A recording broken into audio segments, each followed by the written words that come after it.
Anh chưa từng nói sẽ yêu em suốt đời, anh chưa từng nghĩ anh làm được điều đó, nhưng anh sẽ hứa anh yêu em thật nhiều, yêu em không cần lý do. Em đã mang đến cho anh những bất ngờ, em đã mang đến cho anh niềm hạnh phúc. Anh sẽ giữ mãi những phút giây ngọt ngào, sẽ giữ cho mình anh thôi.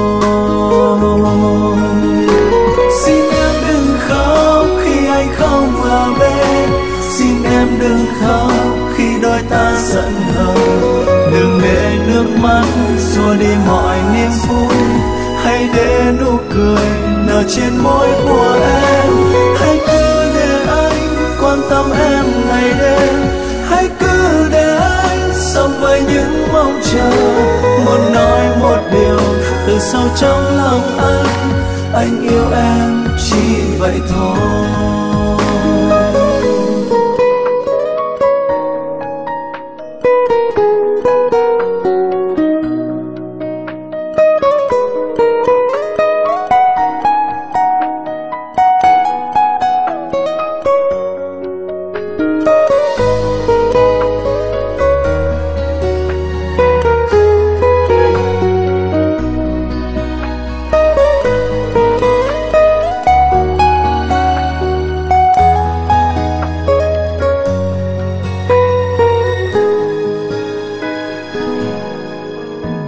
Anh chưa từng nói sẽ yêu em suốt đời, anh chưa từng nghĩ anh làm được điều đó.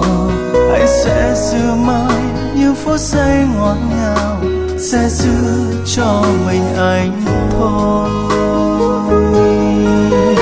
Xin em đừng khóc khi anh không ở bên, xin em đừng khóc khi đôi ta giận hờn.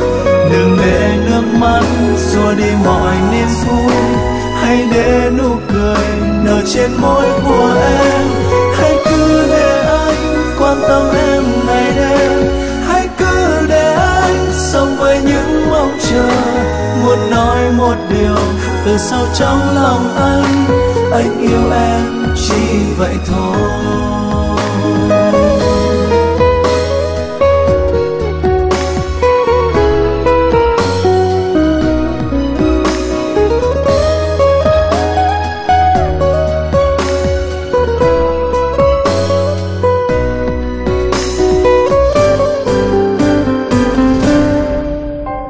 Xin em đừng khóc khi anh không ở bên, xin em đừng khóc khi đôi ta giận hờn. Đừng để nước mắt xua đi mọi niềm vui, hãy để nụ cười nở trên môi của em. Hãy cứ để anh quan tâm em ngày đêm, hãy cứ để anh sống với những mong chờ. Nói lên một câu trong lòng anh yêu em chỉ vậy thôi.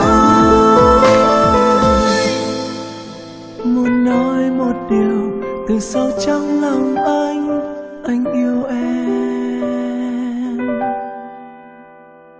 chỉ vậy thôi.